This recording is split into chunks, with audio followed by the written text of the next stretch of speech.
The vote was final. My business partner, David, looked at me from across the long, polished table. His face was a mask of fake regret. "I'm sorry, John," he said. "It's just business."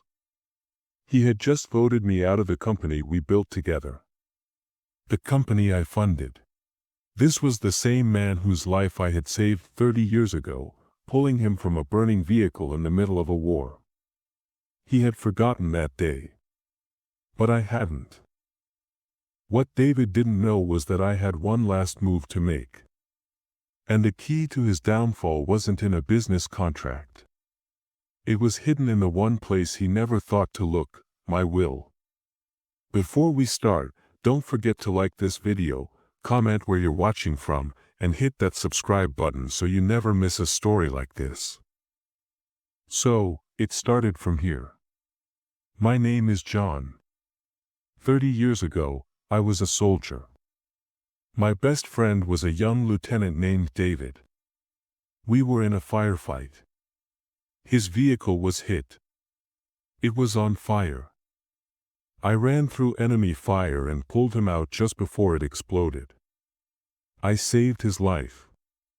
I was wounded in the process. My leg was never the same.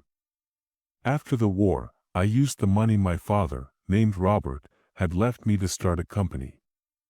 It was a logistics company, moving supplies. I asked David to be my partner. I gave him half of the company for free. I trusted him. He was my brother in arms. We were successful. We built the company from nothing. My wife, Sarah, always said I was too generous with him. My daughter, named Emily, grew up calling him Uncle David. We hired a smart CEO, a man named Mr. Peterson, to run the day-to-day things. But David changed. He loved the money. He loved the power. He started to see me not as a partner, but as an obstacle. He made friends with the other board members. A woman named Mrs. Chen and a man named Mr. Hayes. He wanted it all for himself. The vote came on a Tuesday.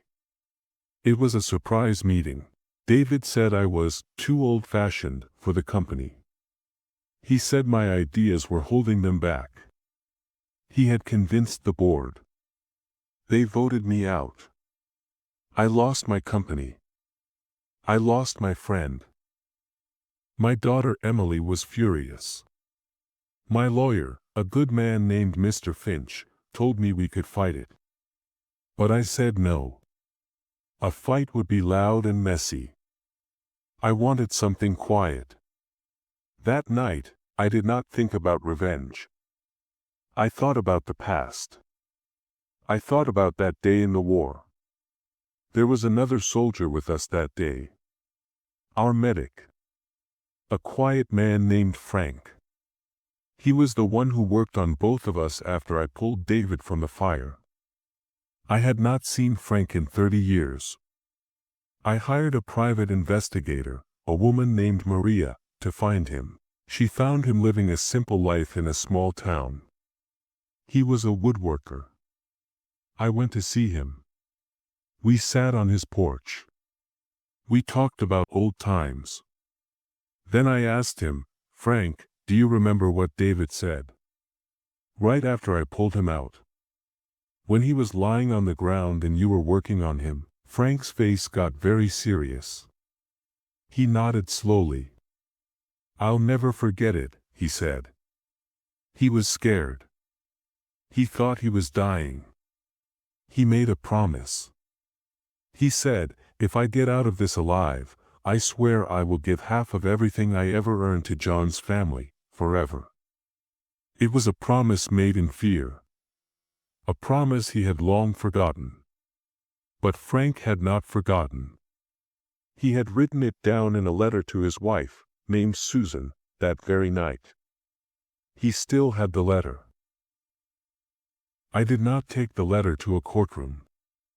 I did not show it to David. I did something much quieter. I went to my lawyer, Mr. Finch, and I changed my will. I wrote a new section. In it, I told the whole story. The story of the rescue. The story of the promise David made. I included a certified copy of Frank's 30-year-old letter as proof. Then I wrote my final wish. Upon my death, I wrote, my half of the company is not to be sold. It is to be offered, as a gift, to the one man who understood the value of my husband's life that day. Our medic, Frank.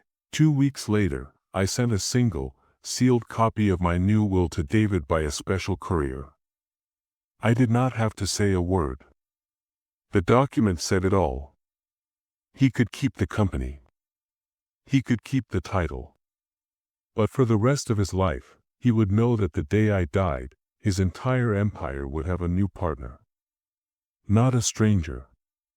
Not a corporation. But the one living man who was a witness to his broken promise. He could never get rid of Frank. He could never buy him out. He would be haunted, every single day, by the ghost of the man he used to be. I did not stab him in the boardroom. I just made sure the promise he made on the battlefield would follow him to his grave. That's it for today's story. What would you have done if you were in his place? Is this the most profound and poetic form of justice? Let us know what you think in the comments below. And if this story feels familiar, if you have a story of betrayal that needs to be told, we want to hear it. There is a link in the description where you can submit your story to us. Thank you for listening to the Voice of Betrayal. Don't forget to like and subscribe so you never miss a story.